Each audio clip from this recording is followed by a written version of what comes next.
One of the aspects in jiu-jitsu that you have to learn when you pass blue belt is to set traps. Setting traps in jiu-jitsu is jiu-jitsu. Any stronger human being could force a kimura, could rear naked choke somebody. Anybody who's strong. That's why we have weight divisions in wrestling and jiu-jitsu and judo, because stronger guys, strength is the most important thing we have. If you're stronger than the guy, it doesn't matter what he does, you just pull him off you, right?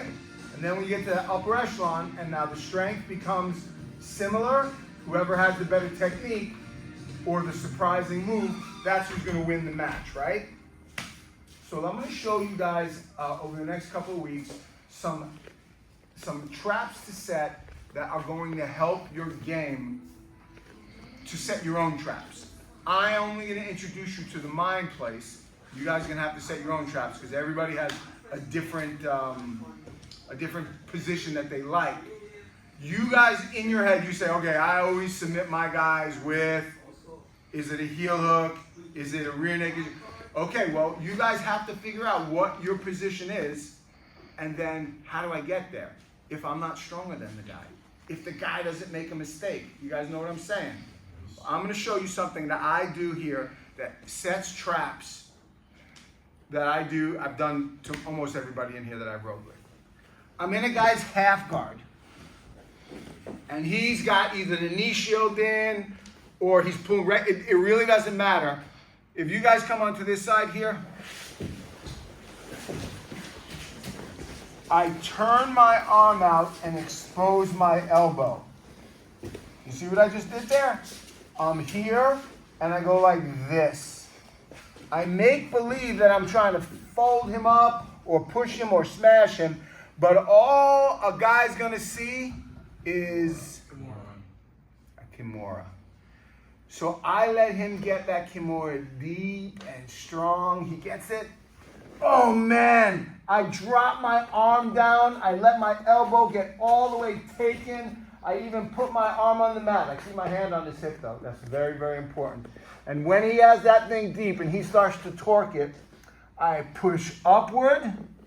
I go like this, and I turn it up.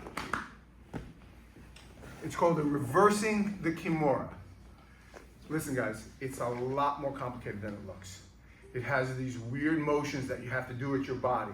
But basically what I'm doing is I'm taking his arm and I'm kimuraing it like this. I'm making him reverse his own kimura. So I'm here. We're working from his half. I expose it. He gets it.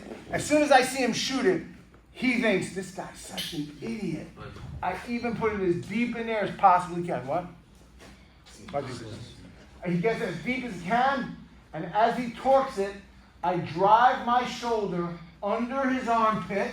I turn over. I lock his arm in, and I start to turn. Guys, I can't explain to you enough ways that this is a dangerous position. The guy on top does not feel how strong it is to the guy on the bottom. It's an extremely dangerous position if you want to hurt your buddy. Okay, let me show. Blue belt. I'm going with this big, strong guy, and he's got his favorite move. He's got his knee there. Oh, there it is. He sees it. Oh, no, he got me in a kimura. I can even go to mount from here. What's up? You see it? Yeah. It's very, very tight. This part of my arm comes in. It locks his arm in place. Now, some guys can reach up and grab their hand and do that. I don't mind. That's not wrong. But what I do is, because I'm putting my shoulder so far up top, it completely takes away any of his leverage. He has no leverage, and I just go like this. I go like that. Okay, let's try it. Believe me when I tell you, it's a little more complicated than it looks, but let's try it, and I'll come and help you guys. 1, 2, 3. It's not working, but that's not the case. And that's why I'm using Justin, so you can see all of the motion that's happening here. I'm here. Where's my hand, guys? I cannot have him turning into me. If he turns into me, the position's over. I get nothing except submitted. Hand here, and I expose. I put it right in his face. He sees it. I drive my hand between my legs, which makes him think that I'm trying to defend it. But I'm not. I'm trying to get it in as deep as possible. I want his top arm, which in this case is his left arm, to be so deep that I can grab above his wrist, almost to his forearm, with the back of my left hand. You guys hear what I just said? Yes, sir. I want to get so far above his wrist with the back of my hand. And now watch the position change. Now I'm going to lift up just so you see what I'm doing. Forward, turn. You see how I'm laying on his face, guys? Yes, sir. That's all I have to do. I don't need two hands. I can keep this hand here because it makes it even dirtier. So what I'm doing is if he's here and I go like this, he's got all this motion. Once I put his shoulder up here, he's got no motion, guys. So I set the trap. I lock my arm, oh man, and I drive it down as far as I can. He's like, in his head, he's like, this guy's an idiot. I'm gonna rip his arm off until he feels this. Boom. And then I go down. Pushing up.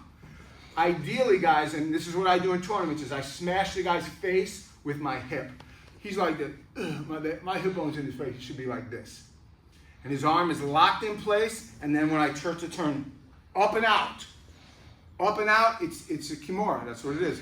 I'm reversing the Kimura, okay? Sure. 1, 2, 3. Here's the two details that are going to put the thing over the top now that we looked at. 2 different adjustments, third adjustment, and last. Remember, we're setting a trap. So what we can't do is have this hand on the outside and go like this, because at that point, it's too late. All right, remember, game situation here. If we can't go like this and let him lock it in and go, wait a second, okay, let me do that. It's too late, guys. And if you do this to Pete, this is what's gonna happen. He's gonna shoot that thing so fast, and you're done. And he don't care if he hurts you. He's just, that's on you. He's just mean. Pete's just mean. It's all you can't see it, it's too high. All right, so number 1, remember, keep that arm on the inside of the knee. Again, 1 time. As he reaches up and grabs it, duck it down.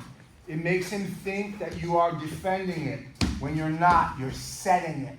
It's like setting the hook. Again, here he shoots it, arm in.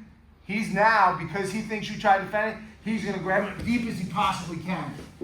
I want to keep his hip here. Now, I am going to switch my base, which I'm probably not going to get a chance to do, but I'm going to be holding his hip the whole time. I'm going to go like this, boom, on top of him. And I'm going to hold him here. You see it? And sometimes I might be elevated like this. Sometimes I'm going to be like this. Sometimes I'm going to be like this. But I'm going to be here. And what I'm trying to do is try to get in here. Guys, come on this side. What I'm trying to do, come here guys, look in here. I'm trying to get his arm, this arm, which in this case is his left arm, as deep as I can past my left arm. I'm going deep with it. So now I can pinch it and he can't get it out because his elbow is kind of in my armpit. The top of my arm is locking it. This arm of his is now null and void. It has no purpose whatsoever. He cannot do anything with it. You see that? Yeah. So again, boom. Grab that hip. I cozy him right in there. Here's where the cheese gets really tasty for him. And then I go like this. As I try to drive up, he thinks he's good. I flatten out his hip. And it's that nasty. But you really, really want to aim to get your top of your shoulder pushing his arm like this. The more space his arm has to move, the more leverage his goes. The less space, the tighter it is when you start to turn it in, and the better chance you have of getting the finish. Now here's a good thing about this position. If you don't get the finish, guys, it's okay. Just let his arm out and start over again. You're still on top. You're not venturing nothing bad here. Okay? Last time try. 1, 2, 3.